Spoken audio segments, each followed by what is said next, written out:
بسم اللہ الرحمن الرحیم۔ پوری دنیا حیران ہو رہی ہے اس بات پر کہ کیسے پاکستانی حکومت نے صرف ایک سال میں اپنی گرتی ہوئی معاشی صورتحال کو بہتر کر لیا، اور آج موجودہ حکومت سمیت تمام پاکستانی جو کہ اپنے وطن سے محبت کرتے ہیں وہ خوشیاں منا رہے ہیں، لیکن ایک جماعت جس کا کام ہی فتنہ اور فساد پھیلانا ہے وہ احتجاج کر رہی ہے۔ دیکھنا ہوگا کہ کیا وجہ ہے کہ جیسے آج پاکستان اور نیوزی لینڈ کا میچ ہو رہا ہے تو عین آج ہی کے دن ایک جماعت نے پھر احتجاج کے طور پر آج کے دن کا انتخاب کیا۔ یہ باتیں کن کن لوگوں نے کس کے بارے میں کہی ہیں، یہ آپ کو آج کے اس ویلاگ میں بتاؤں گا۔ لمحہ نیوز کے ساتھ میں ہوں آپ کا میزبان شہزاد ملک۔ ناظرین، بات یہ ہے، آج 8 فروری ہے اور آج آپ کو پتہ ہے کہ پاکستان اور نیوزی لینڈ کی ٹیموں کے درمیان میچ قذافی اسٹیڈیم میں ہوا، اور اس میچ کے موقع پر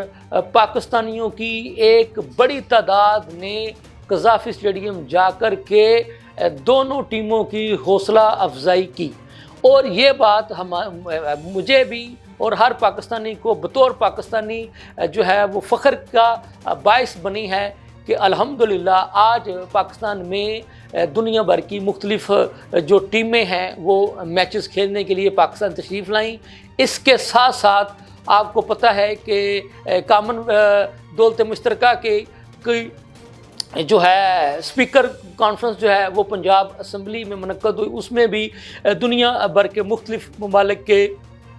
پارلیمنٹیرین جو ہیں وہ اس میں شرکت کے لیے پاکستان تشریف لائے، اور یہ پاکستان کے لیے بلا شبہ ایک اعزاز کی بات ہے۔ اللہ کرے کہ ہمارا پاکستان دن دگنی رات چگنی ترقی کرے۔ ناظرین، جو کہ وفاقی وزیر ہیں احسن اقبال صاحب،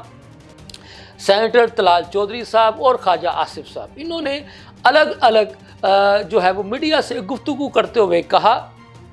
کہ دیکھیں، یہ بحیثیت پاکستانی آج ہر پاکستانی کے لیے ایک خوشی مسرت کی بات ہے کہ آج وہ پاکستان جس کو 3.5 سالہ پی ٹی آئی کی حکومت میں اس قدر نقصان پہنچایا گیا تھا معاشی طور پر کہ یہ پاکستان جو ہے وہ تقریباً ڈیفالٹ ہو چکا تھا، لیکن اس کا اعلان ہونا باقی تھا۔ اس کے بعد پی ڈی ایم کی حکومت آئی جس نے تقریباً 1.5 سال اور اب پھر 1 سال میں اسپیشل جو اس موجودہ 1 سال میں موجودہ نون لیگ کی حکومت نے جس تیزی کے ساتھ ملک کی معاشی صورتحال کو بہتر کیا، تو اس سے دنیا بھر کے لوگ اس بات پر حیرت جو ہے وہ محسوس کر رہے ہیں کہ کیسے پاکستان کی موجودہ حکومت نے صرف 1 سال کے قلیل عرصہ میں معاشی صورتحال کو نہ صرف بہتر کیا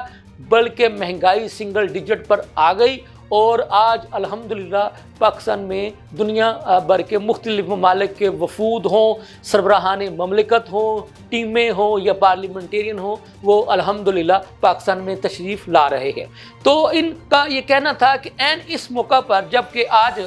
پاکستان اور نیوزی لینڈ کی ٹیموں کے درمیان جو ہے وہ کرکٹ میچ ہوا، جسے ہر پاکستانی نے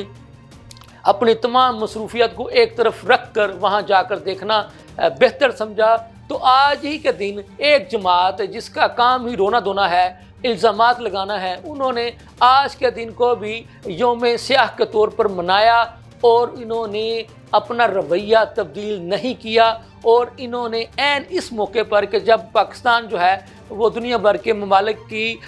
شخصیات کی آمد کا مرکز بنا ہوا ہے جہاں میچز ہو رہے ہیں، تو یہ ایک جماعت جو ہے وہ پھر جو ہے وہ اپنے رونے دھونے میں لگی ہوئی ہے، اور ایک ہی جماعت کے لوگوں نے جب کہ پنجاب اسمبلی میں ایک عالمی سطح کی کانفرنس منعقد ہوئی تو اس میں بھی شرکت نہ کر کے بتا دیا ہے کہ ان کا ایجنڈا کیا ہے، ان کے پس پردہ مقاصد کیا ہیں، یہ کس قسم کی منفی سوچ رکھتے ہیں۔ تو ان کا یہ کہنا تھا کہ اب یہ بات عوام کو سوچنی پڑے گی کہ کیا وجہ ہے کہ عین اس موقع پر جب پاکستان آگے بڑھنے کی طرف جاتا ہے اور پاکستان میں انٹرنیشنل وفود دڑا دڑ آنا شروع ہو جاتے ہیں، تو یہ ایک منفی سوچ رکھنے والی جماعت عین اسی وقت سڑک پر آ جاتی ہے اور یہ پاکستان کو بدنام کرنے والی سیاست کرنے کی کوشش کرتی ہے۔ انہوں نے ابھی تک بھی اپنا رویہ نہیں بدلا، تو ان کے جو ماننے والے ہیں ان کو بھی چاہیے کہ وہ بھی ان کی ذرا اداؤں پر غور کرتے ہوئے دیکھیں کہ وہ کن لوگوں کے ساتھ کھڑے ہیں، اور عوام کو سوچنا چاہیے کہ پاکستان کو ترقی کی طرف لے جانے والے کون ہیں اور پاکستان کو نقصان پہنچانے والی جماعت کون سی ہے۔ یہ تھی اب تک کی تازہ ترین صورتحال۔ اس کے ساتھ ہی مجھے اجازت دیجیے، اللہ حافظ۔